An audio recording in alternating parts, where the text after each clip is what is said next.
معصوم جھوٹ شوکت تھانوی۔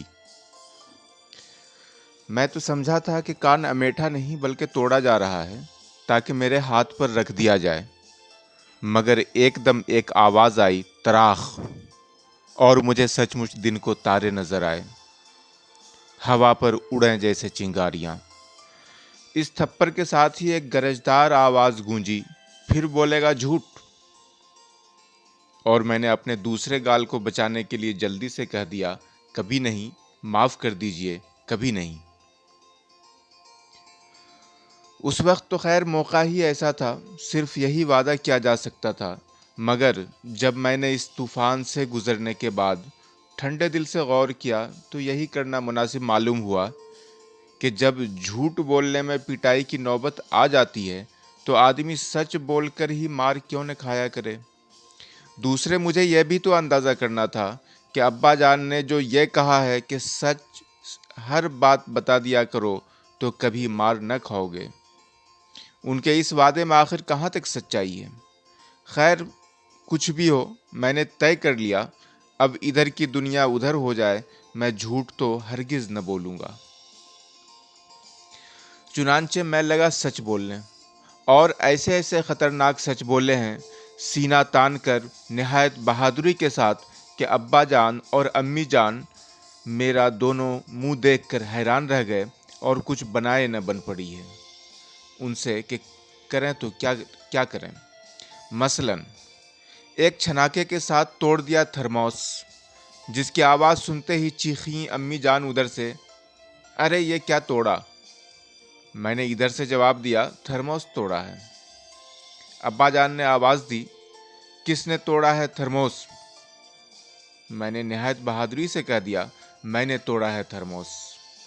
اور دونوں لپکے ہوئے اس کمرے میں جہاں نہایت قیمتی تھرموس ریزہ ریزہ پڑا ہوا تھا پکے فرش پر، اگر میں سچ بولنے کا عہد نہ کر چکا ہوتا تو اس موقع پر فوراً ایک افسانہ بنانا پڑتا کہ بلی مجھ کو دیکھ کر میو میو کرتی میرے پاس آئی اور اس نے میری گود میں آنے کے لیے ایسی جست لگائی کہ اس الماری پر کہ تھرموس گر کر ٹوٹ گیا۔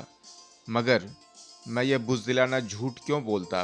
جب ابا جان نے اپنے عزیز جان تھرموس کو اپنی آنکھوں سے اس طرح ٹوٹا دیکھ لیا تو مجھ سے پوچھا، ہوا کیا تھا آخر؟ یہ کیسے گرا؟ میں نے نہایت سچائی سے کہا، گرا کب ہے؟ گرایا ہے میں نے۔ امی جان نے تعجب سے کہا، گرایا ہے؟ تم نے جان بوجھ کر گرایا؟ آخر کیوں گرایا ہے؟ میں نے کہا، جب آدمی کو پیاس لگی ہو اور وہ بڑی امیدیں لے کر تھرموس کھولے مگر اس میں برف نہ پائے تو اس کو غصے میں یہی خیال آ سکتا ہے کہ ایسے تھرموس سے آخر فائدہ ہی کیا ہے؟ ابا جان نے آنکھیں نکال کر کہا، گویا اس غصے میں تم نے اٹھا کر خود پھینکا ہے تھرموس۔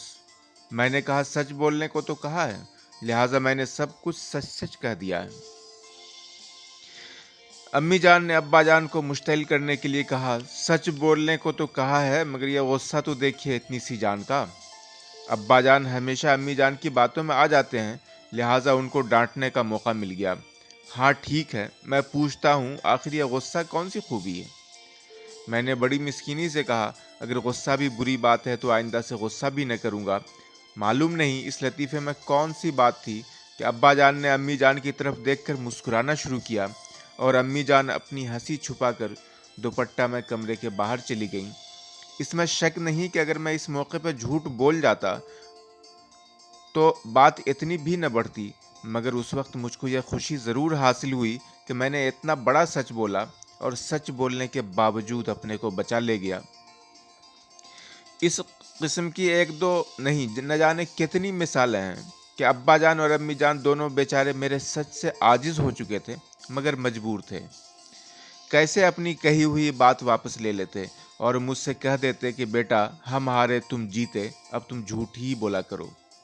آخر ایک دن یہ ہوا کہ مکان مالک کرایہ مانگنے آ گیا، جس کا کئی مہینے کا کرایہ ابا جان کو ادا کرنا تھا اور وہ برابر کوئی نہ کوئی بہانہ بنا کر اسے ٹال رہے تھے۔ میں نے باہر سے جو آواز دی اس نے باہر سے جو آواز دی تو ابا جان نے اشارے سے مجھ کو بلوایا اور میرے کان میں کہا، وہ مردود جو باہر آیا ہے اس سے جا کر کہہ دو کہ ابا گجرانوالہ گئے ہیں